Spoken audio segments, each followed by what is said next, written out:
All right, quick question. Have you ever forced yourself to be productive? Like, really forced it? You hype yourself up, you say, "This time I'm serious." You sit down, lock in, no distractions. And for maybe 10 minutes, it works. Then your brain rebels. You feel heavy, restless. Suddenly, everything is annoying. Your phone feels magnetic. Your mind keeps trying to escape. And later that night, you think, why can't I just push myself like everyone else? If that sounds familiar, listen carefully. Forcing yourself doesn't fail because you're weak. It fails because that's not how the brain works. And once I understood this, everything changed. I used to believe discipline meant pressure, more force, more self-talk, more guilt. If I wasn't studying, I'd shame myself. If I skipped a workout, I'd promise to go harder tomorrow. If I felt tired, I ignored it. And yeah, I got short bursts of productivity, but then came burnout, and worse, avoidance. My brain started associating work with pain. That's when I learned the uncomfortable truth. Your brain doesn't respond to force. It responds to safety and progress.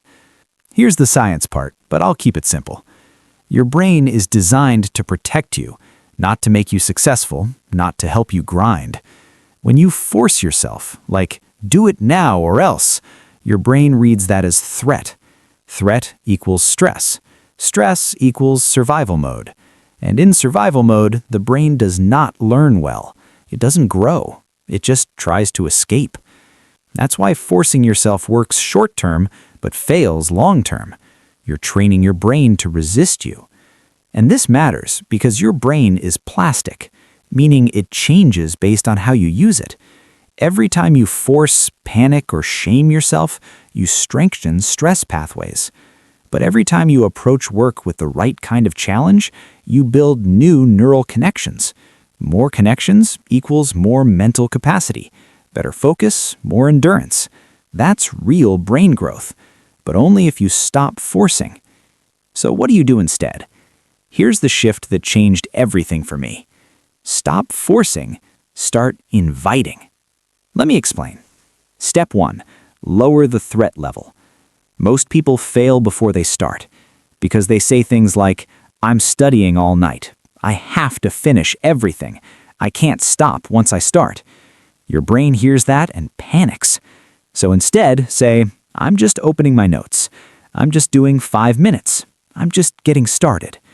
That small shift tells your brain, this is safe. And safety is what allows focus to appear, not force. Here's something wild. Starting is harder than continuing, neurologically. Once you start, dopamine kicks in, momentum builds. Your brain switches from resistance to engagement. That's why 5 minutes turns into 30 without forcing. Step 2, work with your energy, not against it. Forcing ignores energy. Smart productivity respects it. Some hours your brain is sharp. Some hours it's tired. That's normal. Instead of fighting low energy moments, use them differently. Low energy? Review notes. Organize. Do something simple. High energy? That's when you challenge yourself. This keeps your brain from burning out and actually increases its capacity over time. Step 3. Use discomfort the right way. Now, I'm not saying avoid discomfort. Growth requires it. But there's a difference between productive discomfort and panic discomfort. Productive discomfort feels like this is challenging but doable. Panic discomfort feels like I can't handle this. The first grows your brain. The second makes it shut down.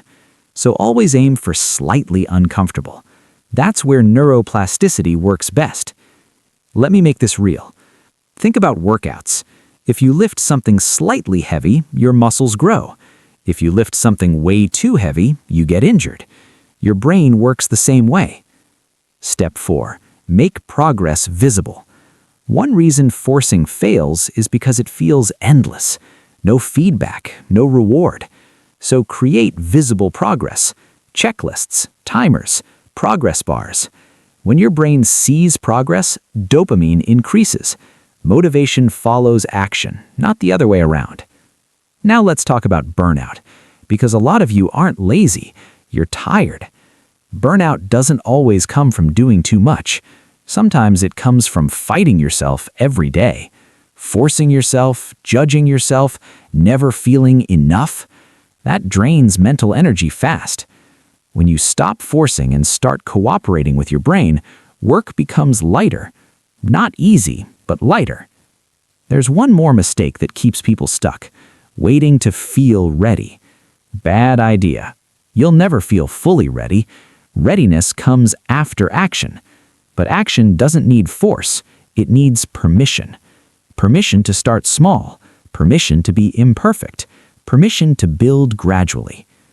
So, let me say this clearly. You don't need more willpower. You don't need harsher self-talk. You don't need to push harder. You need a better system that trains your brain instead of fighting it. Let's bring this home.